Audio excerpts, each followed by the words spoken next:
Hello students, today in this lecture we will discuss the two topics, degrees of freedom and law of equipartition of energy. These two are the topics of kinetic theory of gases. So what is degree of freedom? Degree of freedom of a particle means number of independent motions which a particle can perform. Or in other words, we can say it is the number of independent ways of exchanging the energy. Degree of freedom means number of independent motions which a particle can perform. It's clear?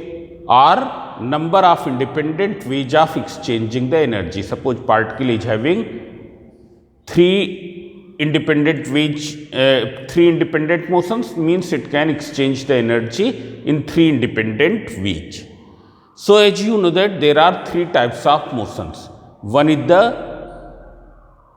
translatory motion, means motion of center of mass along a line. Number two, rotatory motion, means motion of center of mass about an axis. And third is the vibratory motion at a very high temperature. It's clear? Means there may be some degrees of freedom corresponding due to the translatory motion, due to rotatory motion, and some due to vibratory motion. It's clear? Now molecules also we have classified in three types.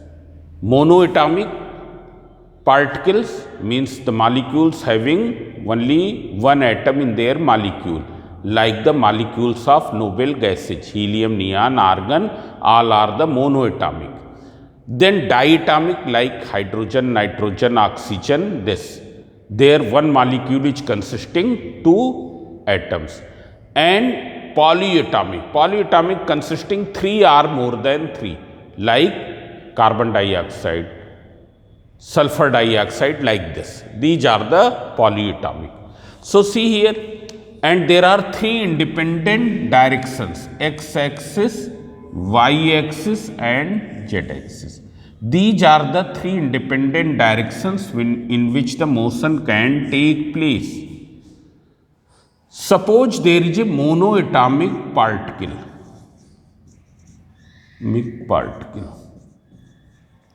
Monoatomic particle means its atoms, its molecules are having only one atom.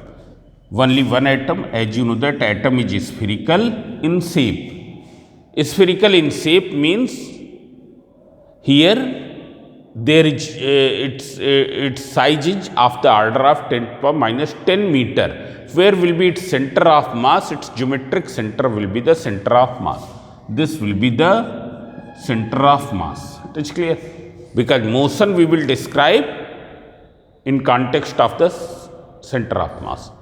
So see here, this monoatomic particle can have translatory motion along x-axis, it can have translatory motion along y-axis, and it can have translatory motion along z-axis. Therefore, it is having three independent translatory motions. Three independent directions of translatory motion, means it is having 3 degrees of freedom because of the translatory motion. Is clear? Is there any rotational motion? So there will be no rotational motion. And why? Because suppose it is rotating about x-axis, what will happen? Its center of mass, means axis is passing through the center of mass. Axis is passing through the center of mass, then its moment of inertia about that axis will become insignificant. Why it will become insignificant? I equals to m into r square. What is r? It is the distance of the center of mass from the axis of rotation. And here axis is passing through the center of mass, therefore it will become insignificant. It is clear? Therefore, there will be no degree of freedom due to the rotatory motion. So total there will be how many degrees of freedom? 3. There will be 3 degrees of freedom due to the there will be 3 degrees of freedom of a monoatomic particle. Now you see the diatomic particle. As you know that diatomic, there will be two atoms. For example, carbon monoxide. For example, hydrogen. Now see here one atom, this another atom. Where will be its center of mass? Its center of mass will be at the line joining these two atoms. It will be along the line joining these two atoms. Now see here this center of mass have three independent translatory motion. It can move along x-axis, can move along y-axis, it can move along z-axis. Means there will be how many degrees of freedom corresponding to the translatory motion? 3 degrees of freedom corresponding to the translatory motion. Then you can see here there will be how many rotatory motions? So there may be 3 rotatory motion along x-axis, along y-axis and along z-axis. It's clear? When rotating about x-axis, when rotating about y-axis, when rotating about z-axis. So you can see here when it is rotating about x-axis, then its moment of inertia will be almost insignificant, because the axis is passing through the center of mass. Therefore its rotational inertia about x-axis will be almost insignificant, but it will have a significant rotational inertia along y-axis and z-axis. It's clear? Means though it is having 3 independent rotatory motions, but significant one will be only 2, with which significant one with which the energy will be associated will be only 2. And why? Because about this axis its mi, its moment of inertia I will be almost 0, and when I is 0, then rotational kinetic energy 1/2 I omega square will also be 0. So it had 2 degrees of freedom corresponding to the rotational motion. Means there will be how many degrees of freedom at the normal temperature? So total 5 degrees of freedom at the normal temperature. Now see here, there will be one additional degree of freedom at the high temperature. Suppose one molecule is this, another molecule is this. At a very high temperature, what will happen? It will start vibrating. It will start vibrating. It is clear? Therefore, it will have one additional degree of freedom because of the vibratory motion at a very high temperature. Means at the normal temperature 5 degrees of freedom, at a very high temperature it will become 6. It is clear? Then polyatomic. Polyatomic means there are 3 or more than 3 atoms. It is clear? 3 or more than 3 atoms. You can see here, if we take a polyatomic molecule, it will be supposing this shape. Where will be its center of mass? Its center of mass will be somewhere here. Its center of mass will be somewhere here. Now there will be 3 degrees of freedom corresponding to the translatory motion. It is clear? Then there will be 3 degrees of freedom corresponding to rotational motion. And why? Because the rotational motion can take place either along this axis, it has a significant distance, or along this axis having a significant distance, or along this axis having a significant distance.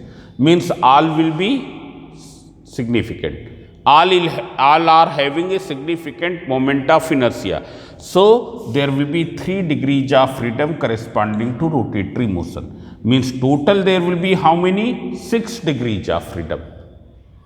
But at a very high temperature, there will be one more additional degree of freedom because of the vibratory motion. Means at a high temperature, there will be total 7 degrees of freedom.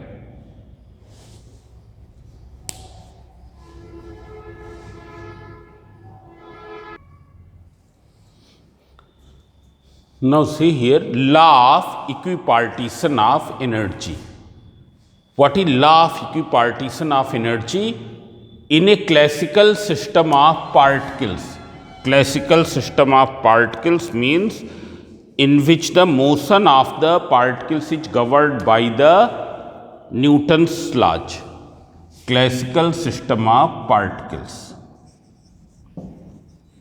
When we say classical system means motion is governed by the Newton's laws. It's clear. Quantum laws are not applicable here. So in a classical system of particle which is in equilibrium at an absolute temperature capital T. Absolute temperature capital T means temperature is in the Kelvin. So according to the law of equipartition of energy, in a classical system of particle which is in equilibrium at absolute temperature capital T, average internal kinetic energy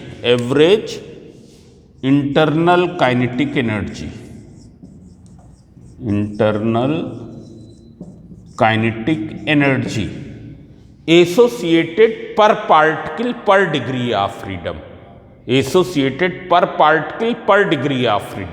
will be 1 upon 2 kT.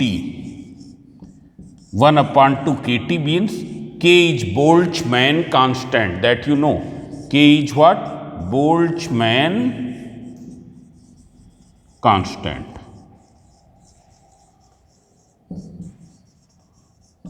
It's clear?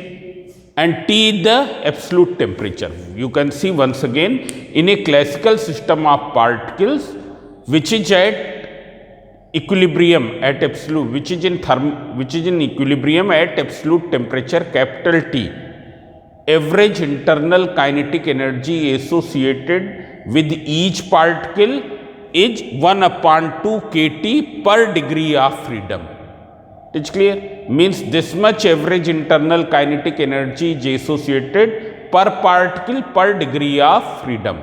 Suppose this is a classical system of particle consisting 100 particles, and all particles are monoatomic. So what will be the average internal kinetic energy of this system of particles at the absolute temperature? So see here, all the particles are monoatomic. What is the average internal kinetic energy associated per particle per degree of freedom is 1 upon 2 kT. Monoatomic particles are having how many degrees of freedom? 3. Means how much is the average internal kinetic energy associated with each particle? 3 upon 2 kT. Why it is 3 upon 2 kT? Because every particle is having 3 degrees of freedom, और हर एक degree of freedom से कितना associated है? 1 upon 2 kT. तो 3 degrees of freedom से 3/2 kT. So this is with 1 particle. So with 100 particle, how will you find? Multiplied by 100. This is the average internal kinetic energy associated with this. So this is the law of equipartition of energy. Now by using this, we will find out the total internal energy of an ideal gas. Total internal energy of an ideal gas. As you know that in the ideal gas, molecules are having only kinetic energy. There is no potential energy. Means the internal energy of an ideal gas is totally kinetic.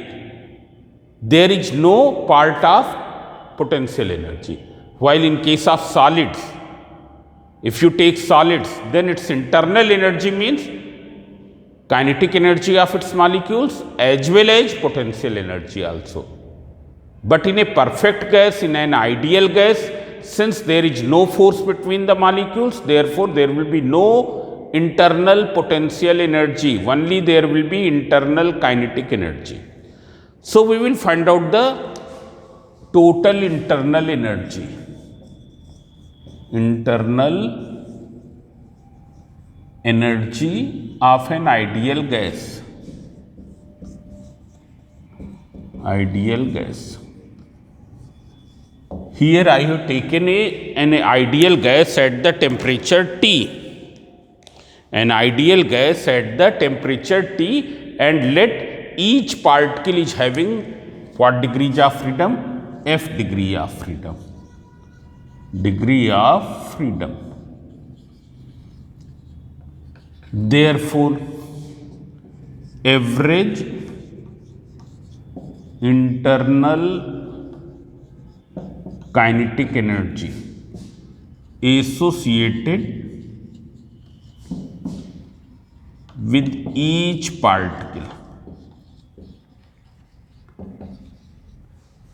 So see here, per degree of freedom, how much energy is associated? 1/2 kT. And every particle is having F degrees of freedom multiplied by F. So it will be 1/2 F kT. 1/2 F kT. It is clear? Now see here, let number of, or here I have taken 1 mole. So if you find out average internal kinetic energy of 1 mole of gas. So see here, 1 mole is consisting how many number of molecules? Equal to the Avogadro number, which we denote by capital N. Capital N is the Avogadro number. 1 मोल में कितने molecules होंगे? Capital N. एक molecule से कितनी associated है? This. So what is the U of the gas off 1 mole of gas? Half kT, 1/2 F kT into N. As you know that K into N is what? It is equal to R. Universal gas constant, already I have described earlier, K equals to R upon N. Boltzmann constant equals to the universal gas constant upon Avogadro number. So K into N we can write R. So U equals to 1/2 F RT. This is the average internal energy.